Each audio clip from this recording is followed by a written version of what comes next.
身价100万的修理工都不会告诉你的用车技巧。第一，咱们的车开久了以后啊，这个轮毂就会发黄发暗，怎么擦都擦不干净。咱们只要去厨房里拿一瓶洁厕灵，把它倒在轮毂上，用水轻轻一冲，轮毂就会变得光亮如新。第二，夏天开车的时候，很多人都觉得自己的车空调不够凉，其实这是因为车头前面的散热网堵了。咱们只要在洗车的时候用水把散热网前面的脏东西给它冲掉，空调就会变得嘎嘎凉。第三，咱们在撕标的时候，玻璃上的旧胶印难以去除，咱们只要花2块钱买瓶风油精，把它涂抹在毛巾上，对准旧胶印的位置来回擦拭，胶印就会轻松去除。最后，车子开久以后，在升降玻璃的时候，会感觉到卡顿和异响。咱们只要去超市花2块钱买一瓶表板蜡，把它对准玻璃胶条缝隙的位置来回喷涂2下，在升降玻璃的时候就会感觉到丝一般的顺滑。你学会了吗？我是松哥，关注我，主页还有1000个汽车知识。咱们在路上开车的时候，一定要经常观察仪表。如果发现仪表上这3个灯点亮了，咱们赶紧靠边停车，先保命。第一就是红色的温度计灯，一旦点亮，说明发动机温度过高了，继续开的话会对发动机造成巨大的损伤，严重的话还可能导致发动机报废。第二就是红色的方向盘灯，它代表转向助力系统，一旦点亮，车子在行驶的时候方向很可能会失控。第三，机油报警灯，也就是这个红色小茶壶，一旦点亮，它可不是提醒你要多喝热水，而是发动机缺机油了。再继续开的话，发动机肯定就要大修。仪表盘的故障灯还有很多，我给大家整理一个表，赶紧双击收藏。我是松哥，关注我，主页还有1000个汽车知识。咱们的车上有8个隐藏功能，80%的人开了10几年车都不知道。你要是没用的话，实在是太可惜了。第一，遮阳板不但可以遮挡前面的阳光，还可以遮挡侧面的阳光。第二，安全带可以根据驾驶员的身高上下调节高低。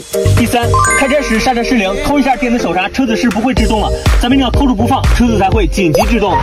第四，搬动方向盘下面的扳手，就可以调节方向盘的前后高低。第五，搬动后视镜下方的手柄，就可以打开防眩目功能，晚上开车再也不怕后方灯光刺眼了。第六，仪表盘上的油箱3角箭头指向哪边，车外的油箱盖就在哪一边。第七，后门上都有一个儿童安全锁，咱们用车钥匙拧一下，这样小孩坐在后排再也打不开车门了。第八，后备箱都有逃生开关，咱们遇到紧急情况，抠开开板，搬动一下里面的小机关就可以逃生。最后，机盖高低不平，缝隙大，打开发动机舱在背面都有这样的黑色胶柱，逆时针拧是把缝隙调大，顺时针拧是把缝隙调小。怎么样，缝隙是不是变小了？我是松哥，关注我，主页还有1000个汽车知识。开车跑高速，不认识这几种标线，罚哭你！